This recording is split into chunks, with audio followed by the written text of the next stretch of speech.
Hojjettoonni tajaajila odeeffannoo fi nageenya biyyaalessaa lama namoota 14 qarshii baankii daldala Itoophiyaa hatuuf yaalii godhuudhaan shakkaman waliin himatamuun dhagahameera. Guutuu isaa akka taanutti ni dhiyeessina. Waraanni Tigraay ammallee bifa haaraan jalqabuun guyyaa kaleessa halkan naannoo sa'aatii 10 irraa jalqabee karaa raayyaatiin jalqabuun isaa odeeffannoowwan garaagaraa kan bahan dhagahanii jiru. Odeeffannoowwan kana wabii godhachuudhaan hanga xumuraatti kan isin dhageessifnu ta'a. Nu waliin tura. Itoophiyaan haasa'a Doonaald Tiraamp dhimma laga Abbayyaa irratti haasa'eef deebii kennuun dhagahameera. Kanallee guutuu isaa akka taanutti ni dhiyeessina. Kabajamtoota daawwattoota keenyaa Barii News like, share, subscribe gochuun oduun kun namoota bira akka gahuuf like godhaa. Hojjettoonni tajaajila odeeffannoo fi nageenya biyyaalessaa lama namoota 14 qarshii baankii daldala Itoophiyaa hatuuf yaalii gochuudhaan qabaman. Hojjettoonni tajaajila odeeffannoo fi nageenya biyyaalessaa lama namoota 14 qarshii baankii daldala Itoophiyaa hatuudhaaf yaalii gochuudhaan shakkaman waliin himatamaniiru. Hojjettoonni tajaajila odeeffannoo fi nageenya biyyaalessaa mootummaa Itoophiyaa lama namoota 14 qarshii baankii daldala Itoophiyaa biiliyoona 7.7 hatuudhaaf yaalii gochuun shakkaman waliin himatni irratti banamuun dhagahame. Shakkamtoonni hojjettoota baankii daldala Itoophiyaa kan mootummaa fi namoota dhuunfaa ta'uun isaanii himame kunniin waliin ta'anii sirna eeyyamaa hidhata hojii baankii keessaa qofa raawwatamu internal system access permission fayyadamuudhaan qarshii biiliyoonotaan tilmaamaman kana herregaawwan baankii 3 keessaa baasuun gara herregaawwan baankii 10 olii ta'utti bifa waliin dhahuutiif tolutti raawwachuun himata kana keessatti eerame. Namoonni kunneenis yakka kana karaa seera heeyyama hidhata baankii keessaa qofa raawwatamu baankii daldala Itoophiyaa lixa Oromiyaatti kan argamu damee horrooraa ta'us himameera.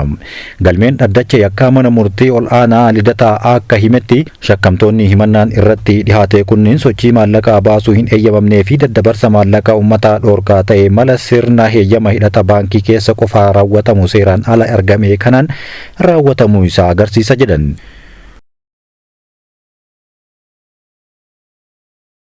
Oduu keenya kan biraatiin guyyaa kaleessaa irraa jalqabee waraanni naannoo Tigraay bifa haaraan jalqabaa jiraachuun dhagahame.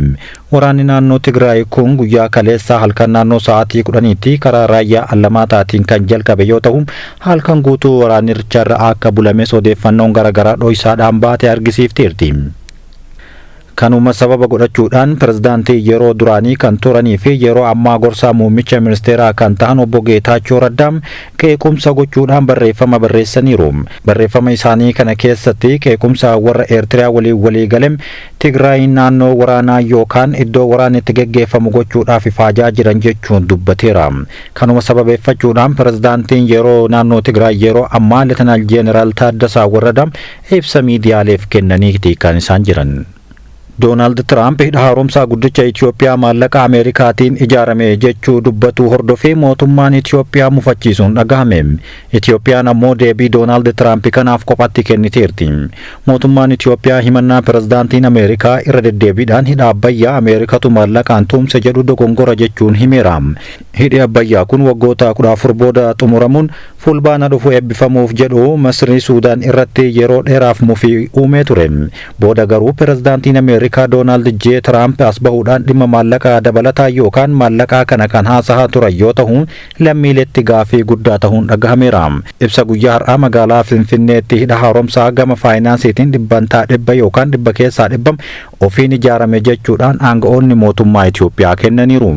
Tirampis kan jedhan kanuma dhugaan jiru pirojektiin kun uummataa fi mootummaa Itoophiyaatiin ijaarame jedheera waajjirri qindeessaa pirojektii hidha haaromsaa guddicha Itoophiyaa ibsa kenneen. Akka qaama hirmaannaa uummataa qindeessuutti uummata keenyatti kan himnu hidhi haaromsaa pirojektii dafqee fi dhiigni uummata keenyaa irratti dhangala'een ijaaramedha jechuun dubbatan. Haasa'a pirezidaantii Ameerikaa Doonaald Tiraamp biyyi isaanii ijaarsa hidha haaromsaatiif gargaarsa maallaqaa taasisteerti jedhu kun dogongora jechuun gama Itoophiyaatiin haalameera. Hidha haaromsaa guddicha Itoophiyaa liqaas ta'ee gargaarsa alaa tokkoyyuu malee guutumaan guututti humna mootummaa fi uummata Itoophiyaatiin kan ijaarameera jechuunis irra deebiin himaniiru. Pirezidaantiin Ameerikaa Doonaald Tiraamp yeroo kanatti jedhanitti irra deddeebiidhaan wayita sadii Ameerikaan hidha haaromsaa guddicha Itoophiyaatiif deeggarsa maallaqaa gochuu ishee dubbatan. Haa ta'u malee sadarkaa hidhichi yeroo ammaa irratti argamuu fi hirmaannaa hawaasaa ilaalchisee miidiyaaleedhaaf ibsa kan laate waajjirri qindeessaa pirojektii hidha haaromsaa guddicha Itoophiyaa deeggarsi maallaqaa biyya biraa ijaarsa hidhichaatiif tasumallee hin oolle jechuun waakkateera. Ibsichi miidiyaaleedhaaf kan dhiheessan hojii geggeessituun itti aantuu waajjirichaa Aadde Fiqirtee Taammir pirojektichi gama faayinaansiitiin mootummaa fi uummataan dhibbantaa dhibba yookaan dhibba keessaa dhibba ofumaan kan ijaarame jechuun gargaarsas ta'ee liqaa biyya alaa tokkollee kan of keessa hin makneedha jedhan. Itti dabaluun qaamni hidhichaaf gargaarsa maallaqaa taasiseera jedhe yoo jiraate oduudhaan osoo hin taane qaamni ragaan as bahuu qaba jechuunis dubbataniiru. Hojii gaggeessaan ol aanaan waajjira qindeessaa pirojektii hidha haaromsaa guddicha Itoophiyaa Dr. Aragaawii Barihee gama isaaniitiin haasa'a Doonaald Tiraamp hidha haaromsaa guddicha ilaalchisuudhaan taasisan guutumaan guutuutti dogongora jechuun himataniiru. Dhugaan jiru ijaarsa hidhichaa kutannoo uummataa fi mootummaatiin kan tahe jechuun dubbatan. Doonaald Tiraamp yeroo garagaraatti ji'uma kana keessatti yeroo sadiitti hidha haaromsaa guddicha Itoophiyaa kan deeggaraa ture maallaqa Ameerikaati malee maallaqa Itoophiyaati miti jechuun dubbateera. Tiraamp walgahii seeneetaroota Rippaabilikaan waliin jimaata darbe taasisan irratti irra deebiidhaan waa'ee hidha haaromsaa Itoophiyaa akkaan lallabee kaaseera. Doonaald Tiraamp akkaan suuraa fi ragaalee saatalaayitii argadhetti hidhichi addunyaa isa guddaadha jechuunis ragaa bahe. Kun ammoo Masriin jireenya ishee laga Naayil irratti kan hirkattu waan ta'eef miidhaa guddaa irratti geessisa jechuunis dubbateera. Hamma bishaanii gara Masrii deemu jalaa cufa jechuun kan dubbatu yoo ta'u akka viidiyoo kana keessatti argannetti rakkoo warra Masriitti deemaa jira jechuunis uummata Masrii kakaaseera. Doonaald Tiraamp gara Masrii looguun irra deebiidhaan yeroo ammaa kanas dubbataa jira. Waggoota kanaan dura Masriin hidha haaromsaa guddicha Itoophiyaa ni haleelti jechuun afaan baasee dubbachuun isaa ammoo ni yaadatama. Torbaan dura ammoo waldhabdeen hidha haaromsaa Itoophiyaa fi Masrii gidduu ture hatattamaan hiikamaa jira jechuun dubbachuun afaan biraa akka haasa'u Doonaald Tiraamp taasiseera. Mootummaan Masris Tiraampiin galateeffachuun yaada isaanii akka deeggaran kan ibsanii fi White House keessatti walgahii barreessaa NATO Mark Rutte waliin taasisan irratti waa'ee hidha haaromsaa Itoophiyaa xumura irraa qaqqabsiifneerra jechuunis ragaa bahe. Hidhichi bishaan gara Masrii deemuu fi Masriin dhibbantaa 97 irratti hirkattu jalaa cufa jechuun Doonaald Tiraamp yeroo garagaraatti gara warra Alsiisii goruun haasa'a. Lagni Abbayyaa Itoophiyaa keessaa ka'ee Suudaanii fi Masrii qaxxaamuree gara galaana Meeditiraaniyaa kan qaqqabu yoo ta'u bishaan laga Abbayyaa kun dhibbantaa 85 ol Itoophiyaa keessaa akka maddu ragaaleen garagaraa ni agarsiisu. Haa ta'u malee uummata miiliyoona 107 kan qabdu Masriin bishaan ishee barbaachisu hundaaf laga Abbayyaa kana irratti guutumaan guututti akka hirkattu ni beekama. Bishaan kana mara keessaa fi qonnaaf keessumaayyuu ammoo jibrii oomishuudhaaf guutumaan guututti Abbayyaatti akka fayyadamtu gabaasaaleen garagaraa ni kaasu.